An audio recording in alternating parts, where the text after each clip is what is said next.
Hello, this is Renee Hahn with William Ravis Real Estate, bringing you the monthly Naples real estate market update. We're going to jump right in for the sake of time, but I hope everyone is doing great as we turn the corner and start to face into the spring. It's been an odd winter and spring for weather up north, I know. So I hate to rub it in, but it's still been absolutely gorgeous here. We've gotten a little bit more rain to keep things green. Anyways, so the Naples real estate market update, I will give my disclaimer as I do every month. This data is looking at a month in arrears. So because Naples Area Board of Realtors wants to make sure that there's a good 30 days to close all business out and make sure it's accounted for, we're going to be talking about March, even though we are in the month of April. So total showings in March in 2022 was 43,206. So that's a lot of showings, 43,206. This year at the same time, it's down 10%.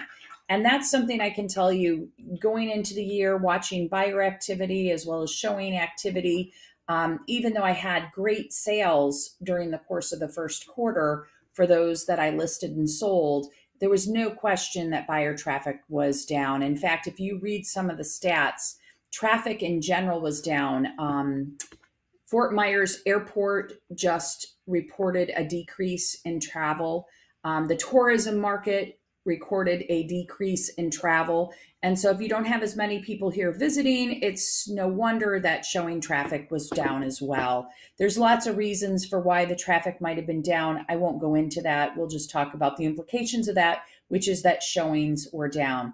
Now, keep in mind, it's impossible to categorize the whole Naples area housing market as either a buyer's market or a seller's market, because I've said this time and time again, our market is really, really segmented. There are different parts of it, whether it's parts of difference by price point, style of the building, whether it's single family home, condo, location, side of Naples, which side of Naples it's on. All of those things drive out very different behaviors because the comparative market differs greatly and can be very unique for each neighborhood. What I will offer is, in terms of thoughts, is that even though buyers are facing a lot of headwinds right now, like high interest rates, rising property and flood insurance rates, low inventory levels, they may not see the type of properties that they're looking for. These factors do not seem to be diminishing people's desire to live in Naples at a macro level. Again, you're going to see pockets of neighborhoods that are running very high on inventory compared to others, and you're seeing a little price advantage in those neighborhoods to buyers than you may have last year. Some examples: Isles of Collier Preserve has very high inventory relatively. Esplanade is another one. Those two neighborhoods are newer developments that had great, incredible appreciation.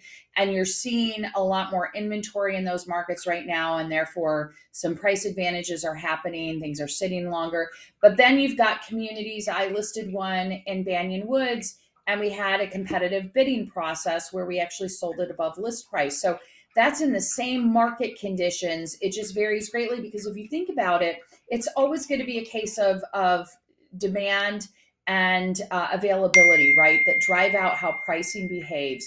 And so if you've got a neighborhood that's highly desirable and there's not a lot of inventory, you might have people waiting for things to hit the market. And therefore, when things hit the market, they're going to jump on them and you might get some price benefit as a seller. So it's hard to say and declare that overall it's a buyer or seller's market. The truth is we're heading back to more of what 2019 felt like, a time when the housing market was stable, foundational, and logical. That's what should be happening, and it is. I do want to share, and I brought this in the last couple of months that I've reported this. There were 900 in the first quarter. There were 943 homes that came back on the market after being under contract in the first 3 months. There were also about 3,700 price drops in residential homes. So just some stats to think of. Now let's dive into the individual statistical areas, starting with inventory. So overall inventory in March increased about 92.4% to 2,900 properties, whereas March of last year in 2022, we were sitting at 1,507 properties on the market. While still historically low at 3.6 months of inventory, overall inventory in Naples has continued to increase ever since it bottomed out at 0.8 months of inventory in December 2021.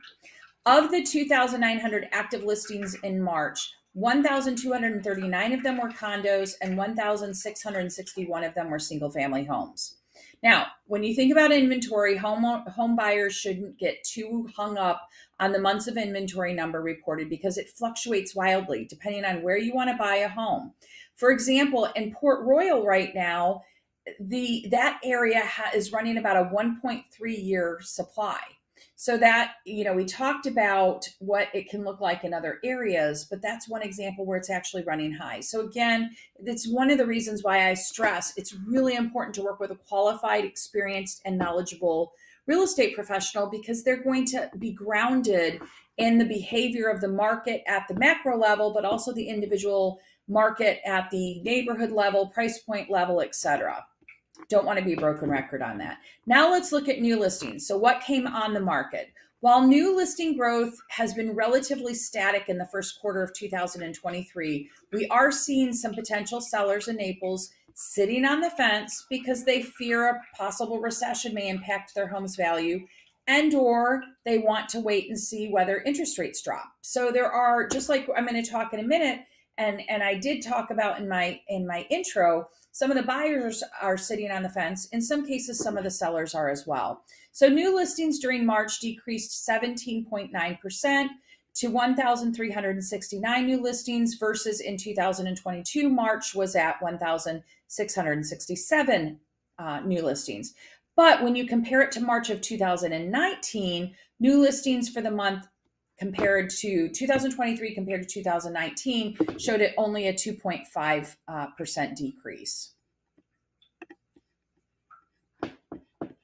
What went under contract during the month of March? Pending sales in March decreased 14.5% to 1,377 pending sales, whereas March of last year was at 1,611 sales. Now, we already talked about traffic was slower, so you're going to expect if you're not pulling as many buyers in to see properties, you may see that reflected in pending sales, and we do. But when you compare it to March 2019, pending sales are actually up in 23 rather, by 22%. Closed sales. So we talked about what went under contract. Let's look at what closed. And keep in mind when we're talking about closed sales, these are things that likely went under contract in January, some maybe in February. So closed sales decreased 16.5% to 1,117 closed sales in the month of March of 2023. In March 2022, we had 1,218 closed sales. But again, when you compare to March of 2019, we're actually up 2.6%. Closed sales of homes in Naples during the first quarter of 2023 exceeded closed sales reported in the first quarter of 2019. So I just talked about that. It's actually up 2.6% when inventory levels were nearly 3 times the current levels. So think about that. Inventory in 2019 was 3 times what we have now, but our sales were very similar with only a 2.6% difference. Of the 1,017 closed sales in March, 495 of those were single family homes, which by the way was down 18.2% year over year, and 522 were condos, which it represented a decrease of 14.8% year over year. So we were down a little bit more in single family homes than in condos. Median days on the market continues to hover around 50. As you can imagine, the composition of this metric varies tremendously by the area within Naples based on what's going on in the immediate community and relative to the condition of the homes. So homes that have a finish level that's very appealing and doesn't require work is going to see less time on market. It just is what it is. Renovations are going to take longer right now because there's a pent up long line of demand that was in part contributed by the storms, but also because interest rates were running high, a lot of sellers that were maybe on the fence about selling and buying something new may have buckled down and started renovations. So you've got all this renovation build-up demand, which has put renovations out further in terms of if you're looking to schedule it. So you can imagine why houses that are, again, updated in an appealing style are going to sell quicker. So you'll see some things selling quicker than that. And then, of course, there's things that are taking longer to sell. Golden Gate Estates is an area where you're seeing things take a little bit longer. If you're in a community that has a lot of high inventory relative to others, it may be taking a longer time. Let's look at median closed price. The overall median closed price in March increased 7.3% to $615,000. So if you look at last year, the same time, it was sitting at $573,000. This increase was driven by the condominium market, however, which had a 5.9% increase in its median closed price. Interestingly, the median closed price for single-family homes in March reported no increase compared to last year. The median closed price for single-family homes was $740,000 last year, and guess what? It was $740,000 this year. When you look at condos, that 9% increase took it to $491,450. When you look at the price decreases, so I said there was about 3,700 price decreases in the first quarter. That is for the most part, not exclusively, but the most part where sellers failed to price their homes competitively when they originally listed them. But again, very few decreases were below today's comps, if you will. So I don't see those decreases as necessarily a depreciation in home value. It's kind of a right sizing of the market, if you will. And then the last slide, and I'm going to keep this to my 15 minutes, which is wonderful. I've added this slide in because I always like to see how are things selling compared to where they're originally priced. And I took this back to start this graph, January of 2022. You can see here, January 2022 through about June of that same year, you had things selling pretty close to the original list price. What happens after that, you can see it drops greatly. It's been fluctuating a little bit. And then in more recent times, again, you're starting to see a little bit more of a negotiating gain, if you will, between what it's originally listed for and what it sells for. So as always, I hope this information is helpful to help you keep a pulse on the market. I am always available if you want to talk about a specific property, if you want to talk about a specific neighborhood. I'm here. I will close this by saying a few things. Number one, many buyers, as I mentioned, are taking a pause. And they're waiting for interest rates to come down, or they may be waiting to see what happens with inflation, or several think our prices are going to come down. And what I would say is if you look at the appreciation over a period of time, Florida, and particularly Southwest Florida, has been on a positive trajectory. So it's okay if you want to take a time out. Maybe it's not the right time for you to buy right now. But in general, I don't think you're going to see a big price erosion. So the longer you wait, you could find that you're paying the same, if not more, for a home. So, trying to predict the perfect time to buy is never quite like a science. It's more of an art, that take the temperature, see how the wind is flowing. Again, talking to and working with an experienced agent is going to keep you from getting yourself sideways with the market. But I expect that the Naples home values are going to continue to stay fairly insulated because, again, we're sitting in a 70% cash market. There are a lot of people that own these homes outright. If they don't like the prices they're getting, they may have the benefit of waiting. So pick the right time for you based on other circumstances as well, because I don't think you're going to see a floor fall out in our market. I think it's still a great market to invest in, whether it's a part-time home or a full-time home.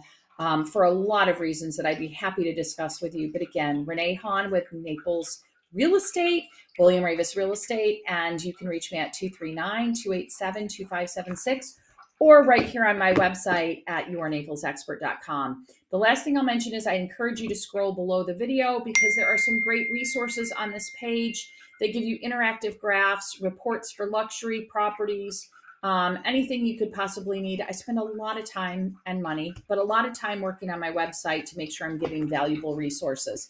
Have a wonderful day and a wonderful spring. Happy Mother's Day to those mothers in the house, and we'll talk to you next month.